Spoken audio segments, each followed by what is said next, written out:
Just a couple weeks ago, I was looking at the iPhone 17 from home after watching Apple's event, and I made a video saying that this is the most sensible choice for majority of the people. And boy, after testing this out, was I right. One look at the outside of this device, and you're going to see that it looks just like the iPhone 16. By the way, if you're picking up this black color, it's actually a stone gray, not black. They call it black, but it looks stone gray to me and I really like the look of it.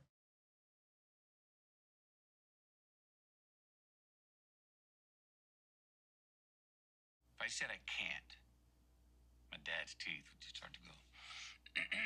Excuse me? You sure you're not just having trouble? I remember this one time I was going out to do my chores Saturday morning to mow the lawn, and I couldn't get the damn lawnmower to start. Checked everything, couldn't get it started. I'm going inside. I said, Dad, can you help me? I can't get the lawnmower started. And he turned around, I saw his molars, and went, and he got up, walked with me through the kitchen, through the garage, out the backyard, went to the lawnmower, messed around, pulled a couple things out, After about 10 minutes, boom, cranked it. And while the lawnmower was running right there, he came over to me and bent down and looked me in the eye and he goes, see, son, you were just having trouble.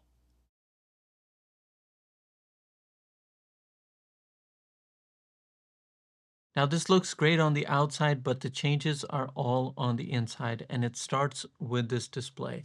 This is the first base model iPhone that has finally gotten the higher refresh rate display, which is amazing. This should have happened a long time ago, but now that it's here, this is going to give you that same nice display that many people went to the Pro models for because they wanted a good display with a good experience.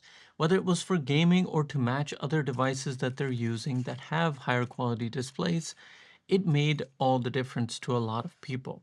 For me personally, it wasn't a big deal, but I know for a lot of people it was, and now that's one less thing that you have to worry about. What's also nice about this display is that it's actually gone up in size. So this is the same size as the 16 Pro and also the 17 Pro. So if you're looking at the 17 Pro and you're looking at the 16 Pro, they both have the exact same display, even in terms of peak brightness, which is going to be helpful when you're outside. And I can tell you this much, the amount of photos I took outside today on a sunny day, it's 9:45 p.m. when I'm recording this, but during the day I was recording a bunch of video clips, a bunch of photos with this device to really push it. And not only did it perform well, but the display stayed nice and bright. And that makes all the difference when you're outside shooting photos.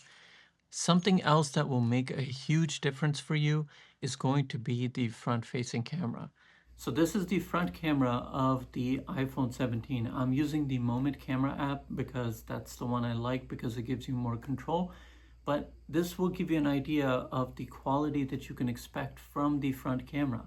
I'm also going to be switching between the microphone of the 17 and my microphone that's up here. So you can hear both of them just in case you're looking to create content or just create good quality videos from the front camera. This is a really high quality camera, and the amazing thing is whether you get the iPhone Air, the 17 Pro, the 17 Pro Max, or this iPhone 17, it's the same exact camera on all four models. And it's got center stage built in, which really makes a difference for FaceTime calls because like you know how on a FaceTime call, like if you're taking the call like this, you two people are sitting next to each other and you go this way and then this way to kind of rotate as you talk. You don't have to worry about that anymore because it's got center stage and it's such a nice wide view. But what's also nice is that vertically, you can actually take a photo in landscape, which is so helpful because it's so much easier to hold your phone vertically as opposed to doing this. And when you do this, because you put the camera at a different angle, now you're going to see your arm in the photo as well. So that's another thing that you're avoiding. Now, when it comes to cameras, you've got two on the back. You've got your ultra wide and wide. This is nice because you have multiple focal lengths to play around with.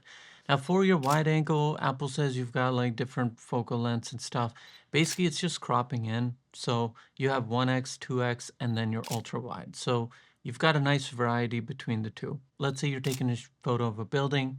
You don't have to step back or go across the street to shoot it. You can simply go into the ultra wide and get a wider shot. Now, when it comes to focal lengths, like two focal lengths that I really like, one is my 24 millimeter that's on my camera.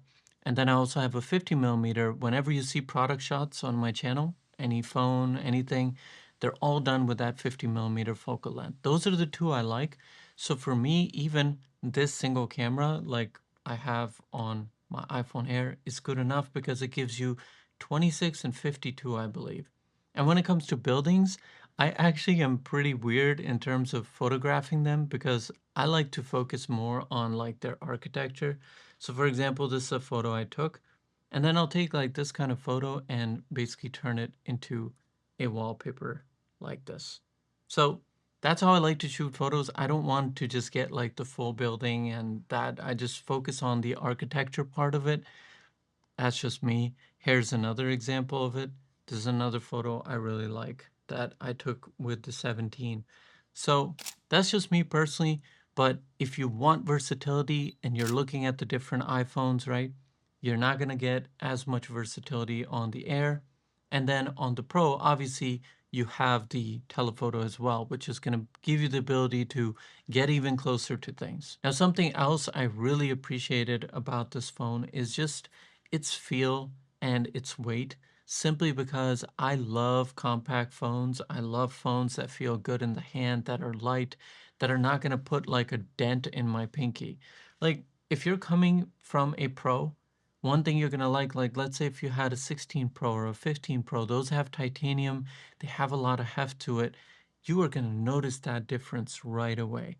And day to day, the experience that it's going to give you is just going to be unmatched. You're going to want to give up that extra telephoto lens for a much more improved daily experience here.